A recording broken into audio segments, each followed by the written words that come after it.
कर्मापुर नामक गांव में भीमा नाम का एक व्यक्ति अपने बीबी और बेटे के साथ रहता था। भीमा की किराने की दुकान गांव की सबसे बड़ी दुकान थी। वह दुकान काफी अच्छी चलती थी क्योंकि भीमा की दुकान पर हर चीज अच्छी क्वालिटी की मिलती थी। भीमा की दुकान से काफी अच्छी कमाई होती थी। उसका घर भी गांव का सबसे अच्छा और बड़ा घर था और घर में किसी चीज की कोई कमी नहीं थी। परंतु भीमा कभी भी अपनी दुकान से किसी को उधार या मुफ्त में कोई चीज नहीं देता था। चाहे कोई कितना भी मजबूर क्यों ना हो, चाहे कोई गरीब उसकी दुकान से बिना पैसे कुछ मांग ले, पर भीमा बिना पैसे लिए कोई चीज नहीं देता था। एक दिन भीमा की दुकान पर उसका पड़ोसी अभिषेक आया और उससे कुछ सामान उधार मांगने लगा। अरे भैया, मुझे घर के लिए कुछ राशन चाहिए था। घर में सामान खत्म हो गया है भैया, परंतु मेरे पास पैसे नहीं है। 2-4 दिन में जैसे ही मुझे तनख्वाह मिलेगी, मैं तुम्हारे पैसे चुकता कर दूंगा भैया। फिर भीमा कहता है, देखो भाई, मेरी दुकान पर सब चीजें अच्छी क्वालिटी की मिलती है, परंतु मैंने एक असूल बना रखा है कि मैं उधार नहीं देता, समझे। फिर अभिषेक कहता है, अरे भाई, मैं तो तुम्हारा पड़ोसी हूँ, क्या तुम मुझे भी उधार नहीं दोगे? तुम जानते हो कि मैं 2-4 दिन में तुम्हारा पैसा लौटा दूंगा भाई। अभिषेक के बहुत कहने पर भी भीमा उसे उधार नहीं देता।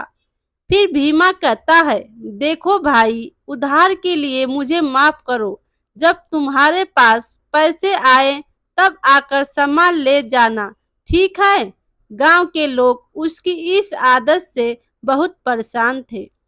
एक दिन गांव के एक बुजुर्ग भीमा को समझाते हैं, देखो बेटा, भीमा, तुम्हें भगवान ने बहुत कुछ दिया है, तुम्हें थोड़ा दान पुण्य करना चाहिए। बेटा, यदि तुम बड़े बड़े दान नहीं कर सकते तो कम से कम अपनी दुकान पर आने वाले ग्राहकों को उधार पर सामान देकर ही मदद कर दो। वे लोग तुम्हें दुआएं देंगे बेटा। भीमा सबकी बातें सुनता, लेकिन वह अपने उसूल को नहीं तोड़ता। सारा गांव उसकी इस आदत को जानता था। वहीं दूसरी ओर गांव के दूसरे छोर पर एक धर्मशाला थी। धर्मशाला में दिन में कई भूखे लोग वहां आते और वहां उन्हें भरपेट खाना मिलता। उस धर्मशाला में गरीबों के लिए मुफ्त खाना दिया जाता और बहुत से गरीब लोग रोजाना वहां से खाना खाते। उस धर्मशाला में 4 लोग खाना बनाने के लिए रखे गए थे और गगन उस धर्मशाला का संचालक था। चाहे कोई गांव का हो या गांव से बाहर का, कोई अजनबी, यदि कोई भी भूखा वहां आता तो उसे खाने को दिया जाता। लोग खाना खाकर बहुत सी दुआएं देकर जाते। गांव के सभी लोग उस धर्मशाला चलाने वाले को बहुत सी दुआएं देते। गांव के लोग कहते, अरे भैया, भला हो इस धर्मशाला चलाने वाले का, न जाने कितने ही भूखे लोग का पेट भरता है, कितने ही भूखे लोग खाना खाने के बाद उसे दुआएं देते हैं। भगवान उसका भला करे। गगन उस धर्मशाला की देख रेख करता था। भीमा का बेटा सुरेश गांव की स्कूल में 12वीं कक्षा में पढ़ता था। भीमा के घर में कोई कमी नहीं रखी हुई थी, परंतु उसकी बीवी सुरभि और उसका बेटा सुरेश इससे इस बात से नाराज रहते थे कि वह इतना पैसा रहते हुए भी किसी प्रकार का दान नहीं करते। एक दिन सुरेश अपनी माँ से कहता है, माँ, भगवान ने पिताजी को कितना पैसा दिया है, उन्हें चाहिए कि थोड़ा बहुत दान करे। गांव में लोग उनके बारे में बहुत उल्टी सीधी बातें करते हैं। सुरेश की माँ कहती है, हाँ बेटा, मैं भी उन्हें कई बार समझा चुकी हूँ, परंतु वह मेरी बात बिल्कुल नहीं सुनते। अब देखो गांव के छोर पर जो धर्मशाला है, वहाँ कितना दान पुण्य जाता है और कितने भूखे लोग रोजाना वहाँ खाना खाते हैं। उतना दान ना सही, परंतु तुम्हारे पिताजी को थोड़ा बहुत तो दान करना चाहिए। इससे लोगों की दुआएं मिलती है और कितना नाम होता है। तभी भीमा वहां आ जाते हैं और उनकी बातें सुन लेते हैं। फिर वह कहते हैं, देखो मुझे शिक्षा देने की कोई जरूरत नहीं है। मुझे जो करना है वह मुझे पता है।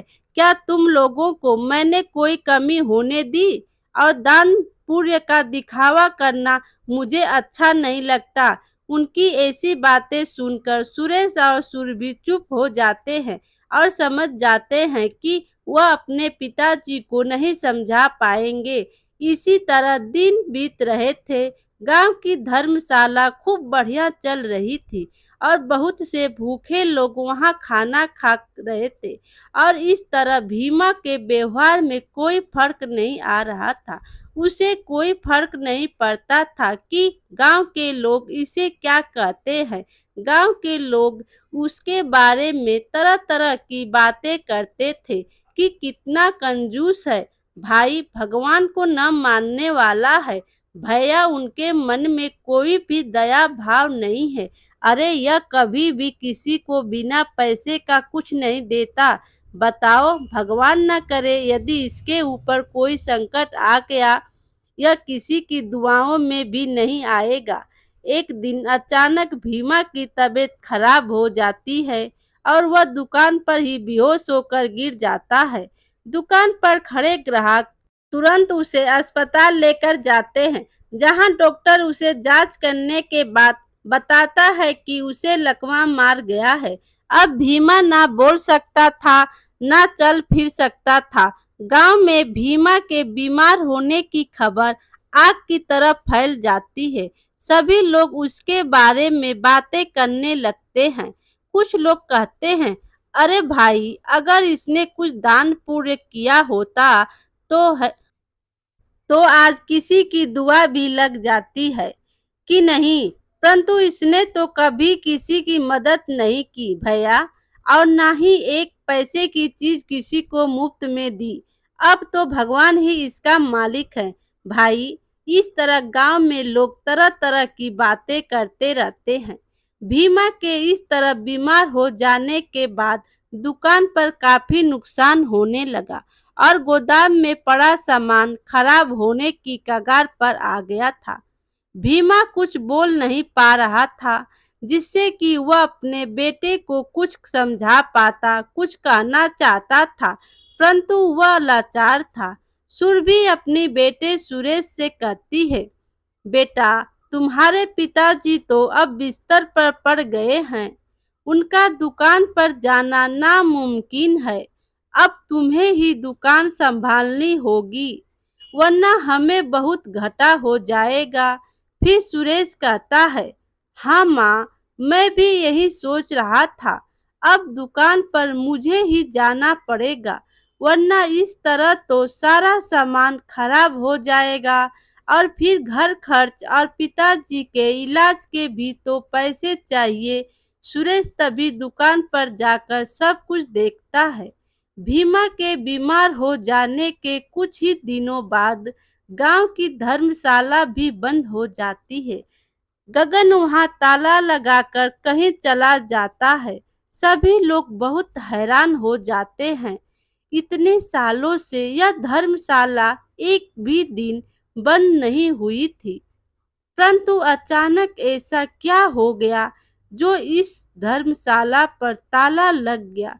गांव वाले इस सोच में सोचकर बहुत परेशान थे, परंतु वह पूछते भी तो किससे पूछते। अब धर्मशाला पर कोई भी व्यक्ति नहीं था। उधर सुरेश अपने पिताजी की दुकान पर काम करने लगा और उसने दोबारा से दुकान संभाल ली। सुरेश पढ़ा लिखा था, इसलिए सभी वही खाते और सब हिसाब आसानी से समझ गया था। उनके दुकान पर एक पुराना और वफादार नौकर था जो उसके पिताजी के साथ काफी सालों से काम कर रहा था। सुरेश पुराना वही खाता देख रहा था, तभी उसकी नजर एक पन्ने पर पड़ी जिस पर गगन का नाम लिखा हुआ था, जिसके नीचे हिसाब में कुछ रुपयों का जोड़ तोड़ था। वह बहुत हैरानी से देखने लगा। आखिर धर्मशाला वाले गगन का पिताजी से क्या लेना देना। काफी सोचने के बाद भी उसे कुछ समझ नहीं आया। आखिरकार उसने पुराने वफादार नौकर को बुलाया और उससे पूछा, क्या आप जानते हैं धर्मशाला बनाने वाले गगन को हर महीने इतने पैसे क्यों भेजते थे? नौकर चुपचाप सर झुकाकर खड़ा और कुछ नहीं बोला। सुरेश के दोबारा जोर देने पर उसने बताया, बेटा मैं तुम्हारे पिताजी के साथ बहुत सालों से काम कर रहा हूँ। वह एक बहुत अच्छे इंसान हैं। वह काम करने वाले सभी नौकरों को अच्छी खासी तनख्वाह देते थे और जरूरत पड़ने पर भी मदद करते थे, परंतु वह नहीं चाहते थे कि उनकी मदद लोगों के सामने जाहिर हो। तुम्हें जानकर हैरानी होगी कि धर्मशाला में जितने भी लोग खाना खाते थे वह सब भी तुम्हारे पिताजी ही करते थे। गांव वाले न जाने उनके बारे में कितनी बुरी बुरी बातें किया करते थे, परंतु उन्होंने इस अच्छाई को लोगों के सामने जाहिर नहीं किया। वह कहते थे कि इंसान अच्छा काम करे परंतु उसका ढिंढोरा न मचाए। नौकर के मुंह से यह बातें सुनकर सुरेश के पैरों तले जमीन खिसक गई। मन ही मन बहुत पछताने लगा। उसने अपने पिताजी को कितनी बातें सुनाई थी। वह मन ही मन अपने पिताजी के कामों पर गर्व महसूस करता है और अगले ही दिन से दोबारा से धर्मशाला में खाना शुरू करवा देता है। सुरेश गगन को अपने पास बुलाकर उसे समझाता है, देखो भैया, मेरे पिताजी यह धर्मशाला चलाते थे, परंतु किसी को भी इसकी कोई खबर नहीं थी। उनका नाम कहीं पर भी नहीं आता था। उन्हें यह पसंद नहीं था कि उनके किए गए दान के बारे में कोई जाने। अब वह बहुत बीमार हैं और कुछ कह भी नहीं पा रहे, परंतु मुझे पता चल गया है इस धर्मशाला का सारा खर्च मेरे पिताजी ही उठाते थे। अब मैं दोबारा से शुरू करना चाहता हूँ। पहले की तरह से ही काम शुरू करवा दीजिए और भूखे और जरूरतमंद लोगों के लिए खाना बनवाना शुरू कीजिए और मैं हर महीने पहले की तरह पैसे भेज दिया करूंगा। परंतु ध्यान रहे, जैसा काम पिताजी करवाते थे वैसा ही होना चाहिए और किसी को भी इस बात का पता नहीं चलना चाहिए कि यह काम कौन करवा रहा है। फिर गगन बोला, जी जैसा आप कहें। पहले भी सेठ जी ने मना किया था, इसलिए तो यह बात आज तक किसी को भी पता नहीं चली। आगे भी मैं किसी से नहीं कहूँगा। सेठ जी जैसे लोग इस दुनिया में बहुत कम होते हैं। भगवान उन्हें स्वस्थ करे। इस तरह कुछ ही दिन बीतते हैं और भीमा की तबीयत ठीक होने लगती है और भीमा के घर वाले बहुत खुश होते हैं। भीमा का डॉक्टर सुरेश से कहता है, यह तो एक चमत्कार से कम नहीं है। ऐसे मरीज मैंने ठीक होते नहीं देखे, परंतु तुम्हारे पिताजी इतनी जल्दी ठीक हो गए, यह तो बहुत ही खुशी की बात है। सुरेश मन ही मन समझ गया था, आखिर नेकी का फल कभी न कभी तो जरूर मिलता है। मेरे पिताजी ने न जाने कितने गरीबों और भूखे लोगों को खाना खिलाया, जिनकी दुआएं उन्हें लगी और आज वह बिल्कुल स्वस्थ हो गए। इसके बाद से भीमा और उसके बेटे सुरेश के अलावा यह बात कोई नहीं जानता था कि धर्मशाला में खाना कौन भेजता है। धर्मशाला पहले की तरह रोजाना भूखे लोगों का पेट भरना शुरू कर देता है।